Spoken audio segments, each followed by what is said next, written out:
Chapatti, thank you for teaching us to be healthy.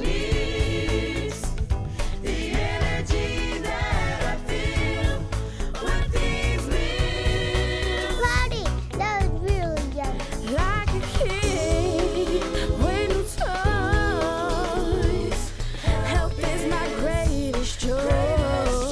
Come and see, come and be with our host Chapatti.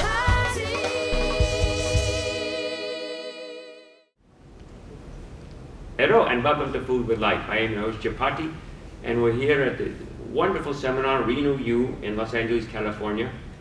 And we are very revered of a very special guest here. He's the creator of a wonderful concept called Men Are From Mars, Women From Venus, and a whole line of books that have followed. He has a wonderful website, marsandvenus.com, and it is my honor to present John Gray. Oh, it's such a pleasure to see you again. Very nice. We have seen it some time back. We go back a long way.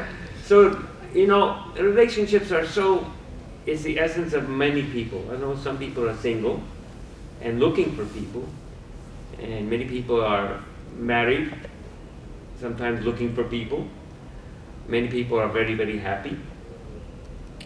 So I'm wondering, in a marriage or in a relationship, what is the one most important thing? Commitment.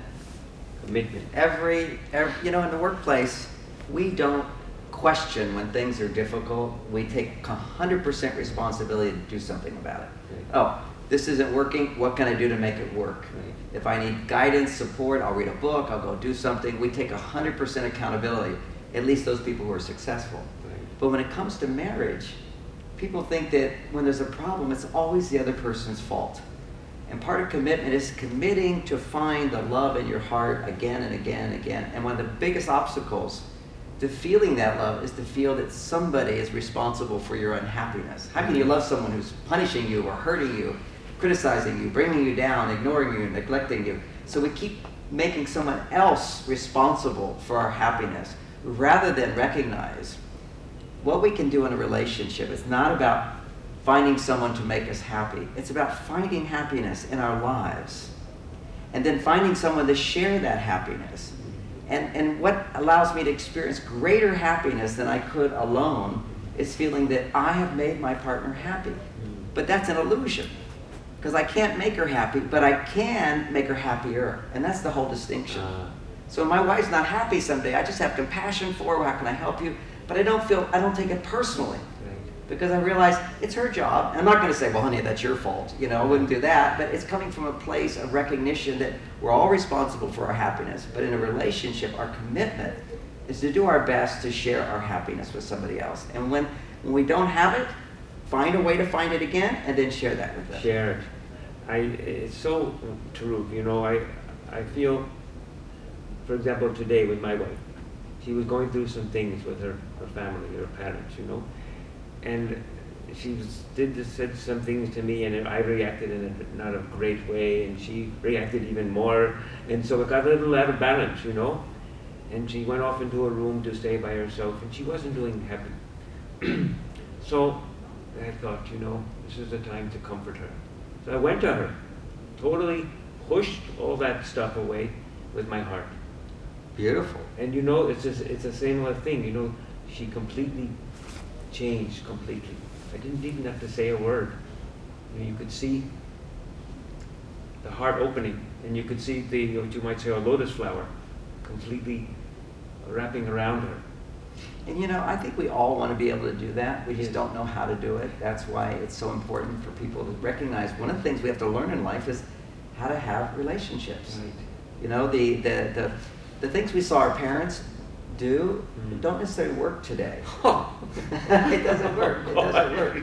And one of the aspects of Men Are From Mars, Women Are From Venus is talking about the differences between men and women. And there's male energy, masculine energy. There's feminine energy.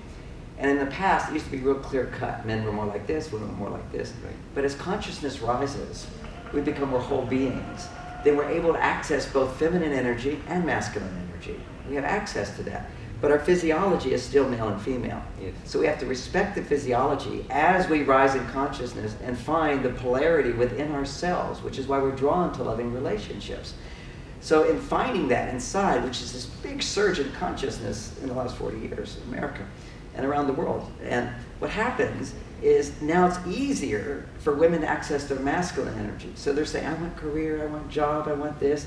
It's easier for men to access feminine energy. So men are saying, I don't want to burn out at work. I don't want to go work in a coal mine. You know, I want vacations. I want to spend time with my kids. I want to spend time with my family. These are more the feminine side of the enjoyment in life. So as men rise in consciousness, our challenge is not to go too far to the feminine, and the challenge for women is not to go too far to the masculine. And that's what's happening today. What you see is women's stress levels are just off the chart. Yes. Because they're too masculine. Right. And it's wrong for me to say too masculine. They haven't balanced their masculine energy to their feminine energy. And that's what I do, is help them find that balance. We're going to talk a bit about more. Okay, 1 second, we'll jump into it. Stay with us. We're with our wonderful guest, John Gray. I am your host, Chapatti. This is Food with Life. We'll be right back.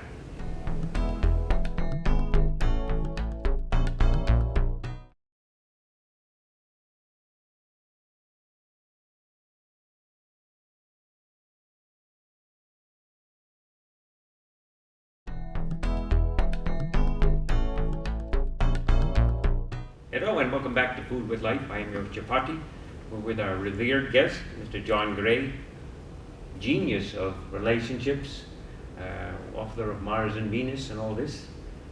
Tell me what you were continuing to say about women getting more masculine, men getting more feminine.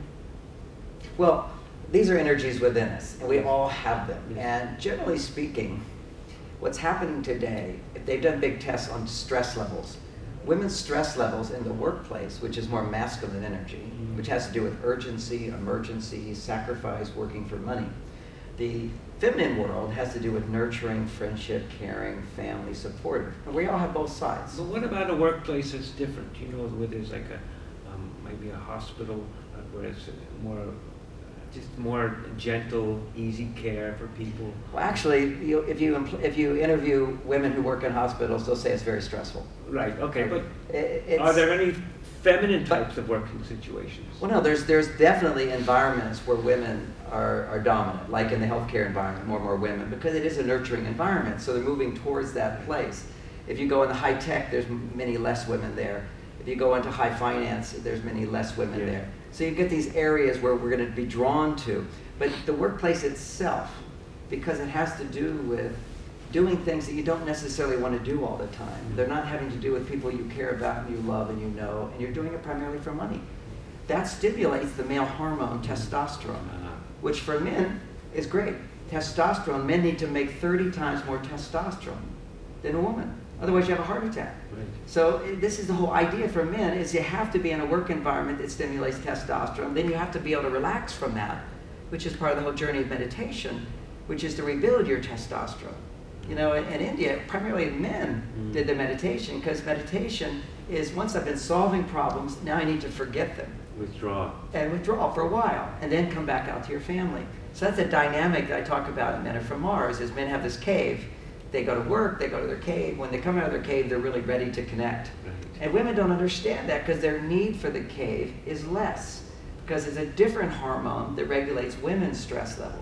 But when women are making testosterone, mostly in the workplace, they're not making enough oxytocin. Oxytocin is now this hormone that has to do with breastfeeding, climax, has to do with giving birth to babies. Men have oxytocin, we just don't run out of it. Women are running out of it all the time. And if they don't have enough time in their lives to do what they enjoy doing, what they like to do, which is nurturing, which is not for money, those types of activities will stimulate oxytocin to keep her stress levels down, so she can also begin expressing her masculine energy. So what I do is help couples, if you're in a relationship, understand that what women are going through, how men can help, and what women can do for themselves. Right, right. I think that's critical, just saying, doing it for yourselves. Yes, You know? yeah, very important. You can't put it all on your husband. Right. Nor can I put it all on my wife to make me happy. But this is a big dilemma. I think many people, from what I get, perceive or have read, you know, putting a problem or a situation in a relationship on the other person. Yes, that's the. And not realizing that life is around you, as I see it, around you is a holographic mirror. You're absolutely right. You know what I'm saying? Yes. Everything that you do in life, what they do, and there's nothing to do with them. It's all from inside. It's all a reflection of what's going on inside. Exactly. And that's a very high message. When I'm counseling couples, my first thing is particularly to hear what's going on. That's at a lower level. It's at the, at a level of cause and effect, which is, if somebody bumps into your car, you go, hey, you bumped into my car. But then you start to go, wait a second. I sort of had this intuitive thought not to park here and not to put myself here. And why did I do this? So we start to see that everything in our lives we have contributed to, other people have contributed to. But if I want to change my life, I don't need to change you. I need to see how I contributed to this problem and make that change within myself. Right. It's all in here. It's all Power's inside. Power's inside. And I see all the world when I read everything in the papers and the news. It's all object referral, as one might say it. Everything refers to being subjective. Very nicely put. Yes. You know? We're always looking out there as the problem, and there are problems out there. It's very important that other people do create problems for us, but we have to recognize, how do we contribute to that? How does our attitude contribute to it? How does our thinking contribute to our actions? All those things is such a vast resource. And for me, one of the really great things about relationships, as well as anybody who's single even, is notice whenever you have resistance to something. Whenever you're experiencing some of those negative emotions or just uncomfortable and resistance, our tendency is to go, oh, this, as opposed to, oh, how can I go around this? How can I move with this? Why am I resisting this person so much? And it's always something out there that we're not willing to look at within ourselves. I want to talk about that in a second, okay? Sure. I am your Chapatti. We'll be right back with our wonderful guest, John Gray. Stay with us. This is Food with Life.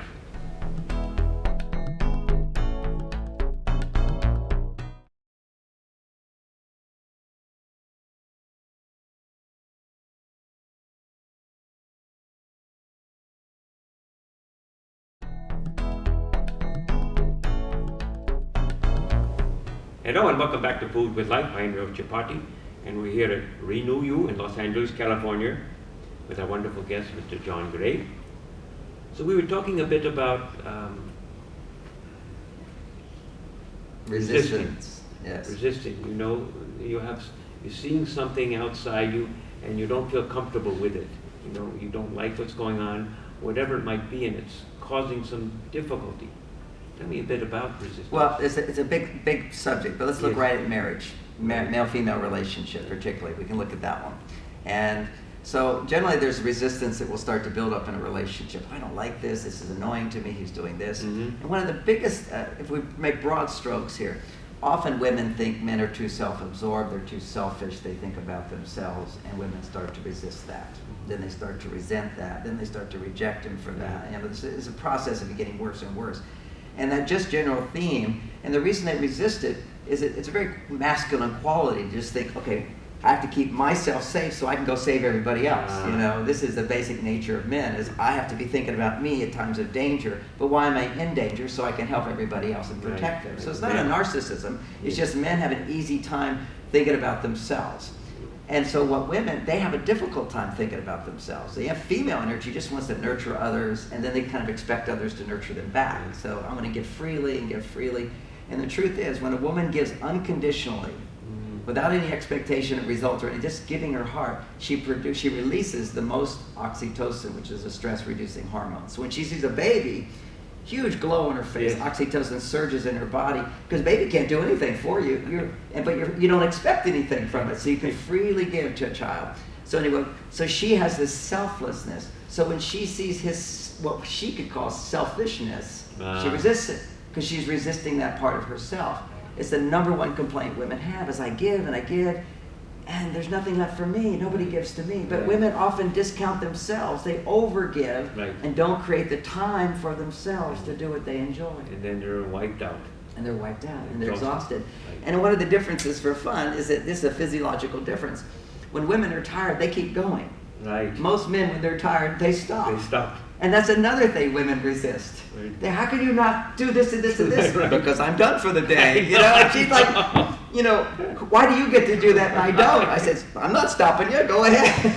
I know what you're saying. I was at home just yesterday, you know, and I was exhausted. My wife said, I'm having someone come on Monday. We have to have this and this clear and everything developed. And I said, honey, I'm doing it for you. I can't do anymore. That's it. You know, a man knows his limit, whereas women, when they're exhausted and tired, their brain just keeps going on and on. They literally don't have an off switch in their brain. And, you know, they found it in the brain science, which is men do have an off switch and women don't. Right. It goes on and on and on. For example, if a woman's annoyed or bothered by something, if she doesn't get nurturing, it will just keep going around and around and around. Whereas for a guy, I can forget it. Particularly, the ancient cultures would nurture this ability in men, which is what meditation, part of what meditation is learning to let go of all the problems, reconnect with yourself. For women, you know, when I go to India, women will say, oh, I can't do meditation or whatever. And historically, women were not the big meditators, but they were in service. Because when women are constantly moving, what happens is it releases this hormone oxytocin, which lowers her stress and creates her heart opening. And she has that level of enlightenment, which is the enlightenment of the heart.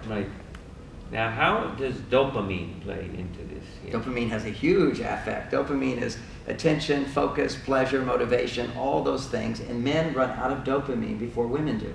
That's why men can come home and sit and go, I'm not going to do anything.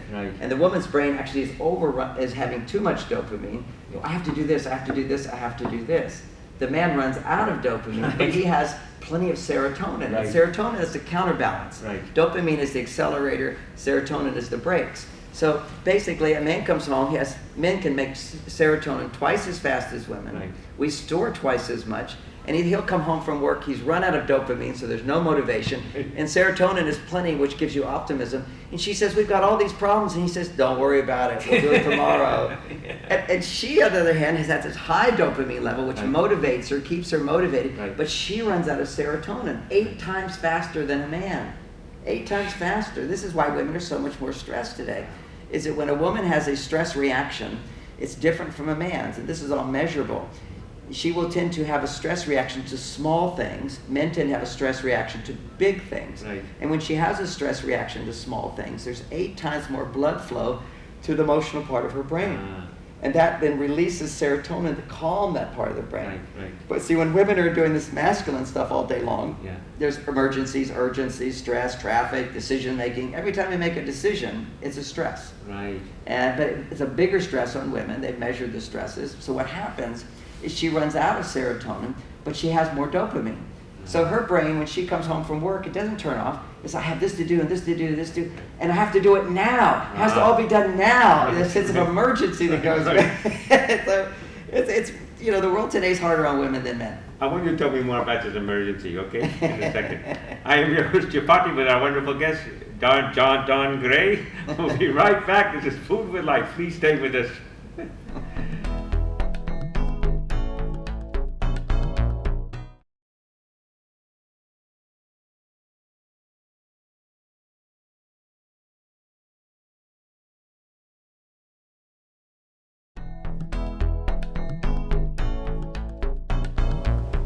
Hello, and welcome back to Food with Life. I am your host, Chapatti, and we're here at Renew You in Los Angeles, California, with our wonderful guest, Mr. John Gray.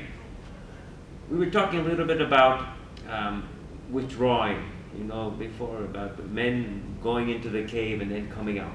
You know, that's one of the most positive responses I got on the book Men Are From Mars. Women come up to me still 20 years later. Thank you so much for teaching me about the cave, because what I explain is that men have a greater tendency at the end of the day to want to withdraw and pull into themselves. And literally, women go, what just happened? I thought we were in this marriage. And he's like, he doesn't even see me. And it's a tendency that men have to recover from stress. And we've done research on this, and what we've seen is that when men basically forget the work, they're able to rebuild their testosterone. That's part of the whole thing of rebuilding testosterone. If you're thinking about problems, then a man's going to be solving them in his head or taking action. That's using up testosterone. But by the end of the day, he literally can use up all his testosterone. And he needs to rebuild. So the brain has a switch for a man to turn off the brain so he can sort of relax. And when he's sitting, basically his body is rebuilding testosterone. Now women, they don't need to rebuild testosterone, generally speaking. Men have to have higher levels of it. So doesn't have a reference point. What she has, what the men don't understand, is for women, they have an emotional response to things that most men don't. Because when a woman can talk about anything which is causing frustration, disappointment, or her concerns, when she can talk about those things, it releases the hormone oxytocin that allows her to lower her stress, and if somebody's listening to her, it rebuilds her oxytocin. Right. So women will often at the end of the day want to talk and share, and a guy wants to withdraw, no talking. And so that can create a huge conflict unless we understand it in a positive way. So that's interesting when you say someone's listening to her rather than not listening to her. Yeah, that's why women's biggest complaint is men don't listen. But it's the oxytocin which is produced. If someone's not listening to her, is it produced? No. Right.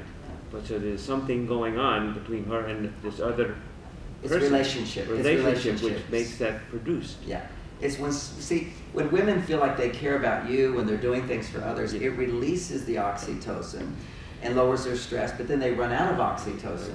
They have to feel somebody cares about Right. them. Okay. So it's in the sharing of what's inside. It's literally a form of being vulnerable and opening up. And if you're attentive, your interest and caring comes in, and she goes, oh, I'm not alone. And it's a paradox for men, because how can she feel better? She just talked about 10 problems and we didn't do anything to solve them. It just seems like, why are we wasting time? Right. But by understanding women in this new light, men can go, okay, I have to remind yourself, like, what she needs to do is just talk Right. about this. I don't have to say anything. I don't need to tell her she's wrong. I don't need to talk her out of this. This is her process. Let me be compassionate. Yeah, I think that's critical, the word understanding. You know, when that lady, when your wife or girlfriend or your just a work associate has that connection with you, or someone that they're in association with, it completely stimulates them. See, when a man goes, I want to understand that why, so I Right. can do something about it. Right, For men, right. everything's about doing something Right. about it. But for a woman, just understanding her softens her mood, makes her feel better, makes her feel she's not alone, releases this hormone. And the irony here is, an understanding brings empathy. Right. Empathy is the real critical thing. And men don't have a concept of empathy, because when we're listening to her, we think to empathize with her means I have to agree with her. Right. It doesn't mean agreement. Right. Agreement is left brain. Empathy is right brain. Yeah. So what you do is you try to put yourself in her shoes. You try to imagine, if I thought the way she did, if I had the hormone system that she has, if I was designed the way Right, she was, right. I would feel the same way. Right. That's empathy. Right. But until men understand how women are different and how their experience of life is different, and how they see the world Right. differently, how they're designed differently, you can't really have empathy. Yes, yes. How would you put the word appreciation here? Where would you put that? Well, you know, one of my books is called Work With Me, and in that book we did a big survey of 100,000 men and women. And the number one complaint women had is they didn't feel appreciated in the workplace. Right. And of course the guys are going, of course we appreciate the women. 90% of men said we appreciate women. Right. You know, less than half of them, more than half of the women said I don't feel appreciated at all. Right. And you go, why? So this is where men don't know how to communicate appreciation to women, and women don't know how to communicate appreciation to men. Here's a test any woman can do and just see the power of appreciation with her husband or boyfriend. When he's talking, when he pauses, instead of saying anything, just say, huh, that makes sense. Watch how he'll puff up and go, what did I say? The next one is, good idea. Men love it, men love it. Another one is, you're right. Those things build testosterone in men. Now, turn it around. A woman is doing something, may I help you? Oh, tell me more. I really want to understand this. I need to understand it more. Tell me more. These kind of messages to draw her in that say, I see you, I'm available to you. That's what rebuilds the oxytocin in women. That's wonderful. We're going to take a break and say thank you. Real pleasure. But Real we will pleasure. see you again. Okay. And I'm so blessed to have you, and our honor, Mr. John Gray, wonderful author of Men Are From Mars, Women From Venus. There's a wonderful website, marsvenus.com. And we thank you very much for watching Food with Life. We'll see you very soon. Have a nice day, a nice evening, and enjoy. Thank you. Bye-bye.